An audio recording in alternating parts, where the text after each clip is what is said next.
자, 유동규 씨가 어제 재판에 저렇게 증인으로 출석을 한 건데 기자들 앞에서 유동규 씨가 또 이런 얘기를 했습니다. 그 목소리 잠깐 듣고 가시죠.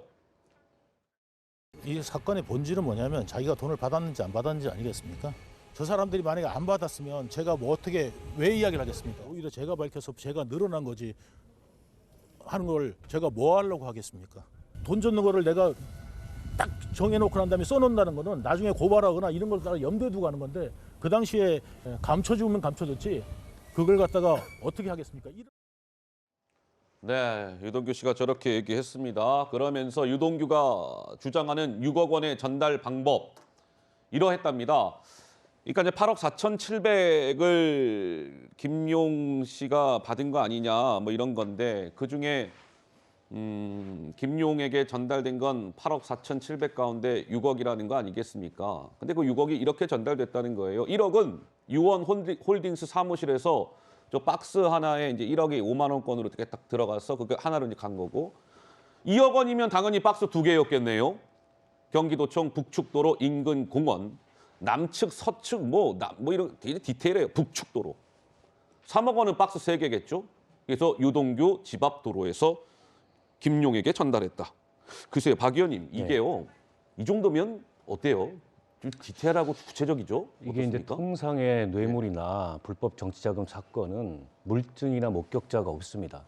그렇다 보니까는 돈을 줬다는 사람의 진술의 일관성, 신빙성 이런 거를 재판부가 보면서 판단을 하는데 지금 유동규 씨가 이제 그걸 염두에 두고서 굉장히 구체적 진술을 하고 있어요. 예. 근데 앞서 말씀도 하셨지만 돈을 전달한 방법에 대해서는 굉장히 구체적으로 이 진술을 하는데 방법에 대해서는 구체적이다. 돈을 준 날짜가 언제냐 예. 여기에 대해서는 이분이 이제 어렴풋한 기억만 얘기를 하고 있고 본인이 당시에는 이제 김용이나 정진상하고 우호적인 관계였기 그러니까요. 때문에 예. 그 날짜를 특별히 적어놓을 이유가 없고 그걸 고발하기 위해서 날짜를 적어놓는 등의 이제 그런 목적도 가지고 있지 않았다 이렇게 얘기를 하는데 예. 어쨌든 그것까지 종합해서 재판부는 저 진술의 신빙성을 판단을 할 거예요. 어제 법정에서 저거를 재연한 것도 과연 그런 전달 방법이 개연성이 있는지 돈이 딱 거기에 들어가는지 이런 걸 본 거거든요. 만약 했는데 돈이 안 들어가면은 이제 저 말은 신빙성이 없다 이렇게 판단할 여지가 있어서 때로는 저런 뇌물 사건이나 불법 정치자금 사건은 현장 검증도 나갑니다. 실제 그래요? 돈 전달했다는 오, 장소에 가서 그렇군요. 예. 그 진술과 그 현장이 일치하는가 이런 것도 확인을 해보거든요. 예. 그런 차원에서 재판부가 증거 조사를 한 거라고 보고, 근데 앞서 그 이 유동규 씨 얘기 중에 예. 본인이 자기한테 형량이 늘어날 텐데 왜 저런 진술을 했겠냐 이 말은 조금 사실에 부합하지 않은 측면이 있어요. 왜냐하면 6억 원이 자기 돈이 아니고 남욱 변호사한테 받은 거거든요. 예. 저걸 전달을 안 했으면 본인은 뇌물수수가 됩니다. 근데 저걸 전달함으로써 뇌물수수보다는 형량이 훨씬 가벼운 정치자금 불법 전달죄, 그러니까 불법 정치자금 전달자가 되는 거거든요. 네. 그거는 법률적으로 이익이 있죠, 유동규 씨한테. 그렇군요. 때문에 예. 유동규 씨가 저걸 얘기했다는 사실이 본인한테 불리함을 감수하면서 얘기했다 이렇게 볼 수만은 없습니다. 알겠습니다. 자, 그런데요. 어제 그 유동규 씨가 또 법정에서 이렇게 얘기를 했다라고 합니다. 중앙일보 보도인데 이게 혹시 법정에서 한 얘기가 맞습니까? 그거 좀 확인 좀 해주세요.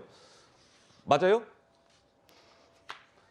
자, 법정에서 한 발언은 아니고 어제 법정에서 한 발언은 아니고 그러니까 유동규 씨가 이렇게 얘기했다라는 게 중앙일보 보도를 통해 나온 건데 자, 아까 1억, 2억, 3억 그렇게 해서 6억이 갔다라고 말씀을 드렸는데 아까 그 1억 원은 부드러운 재질의 쇼핑백에 담아서 김용 옆구리에 끼워 코트로 딱 이 가려줬다. 엘리베이터 CCTV 같은 곳에 돈을 들고 나가는 게 찍히면 안 되지 않습니까? 그래서 1억 원 박스를 김용 옆구리에 딱 끼워주고 그거 보이면 안 되니까 코트로 딱 가려줬어요.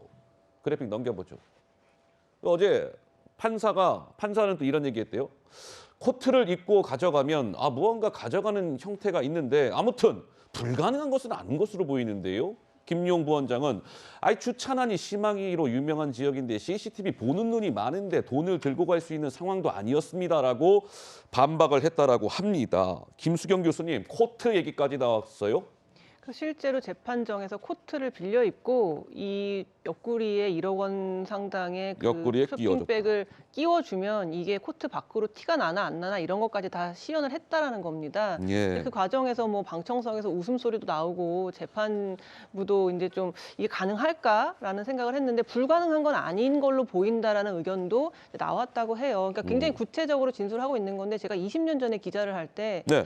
그 한나라당의 옛날에 불법 정치자금 수수 사건이 있어서 네. 그때는 5만 원권이 없을 때였거든요. 네. 그래서 10,000원권으로 사과 박스에 얼마에 담아서 그 현장 검증하는 걸 제가 당시에 이제 법조 기자였기 때문에 다 오. 봤었는데 굉장히 구체적으로 하거든요. 예. 사과 박스 한 개에 얼마가 들어가고 그걸 차에 실었을 때 이 차가 시속 50km 이상으로 달릴 수 있는지 주행도 해봅니다. 아, 그래요? 주행해서 그 오. 장소까지 가보기까지 하거든요. 이런 구체적인 정황을 아마 어제 법정에서 이제 유동규, 김용 씨가 이제 서로 이제 다툼을 했던 것 같은데요. 아마 그 고성이 오갔다고 하는데 진짜 드자비라도 하고 싶은 심정일 거예요. 둘 다. 만약에 돈 받은 적이 없다면 김용 씨가 드자비를 하고 싶을 것이고 유동규 씨는 반대로 돈을 줬는데 안 받았다고 하니까 정말 화가 나는 입장일 텐데 예. 그러니까 유동규 씨의 말도 좀 일리가 있다고 보는 게 어쨌든 그때는 의형제였고 제가 혹시라도 드러나면 감춰주면 감춰주려고 했지 자기가 그거를 다 기록했다가 혹시 내가 이걸 고발하거나 할 때 쓸 생각을 전혀 못했다라고 네. 얘기하잖아요. 그리고 기억하시지만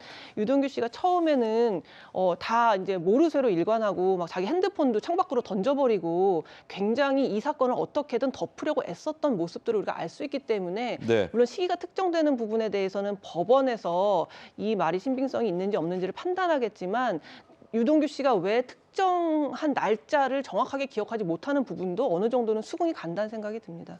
알겠습니다. 어제 김용 전 부원장 재판 소식을 좀 짚어드렸습니다.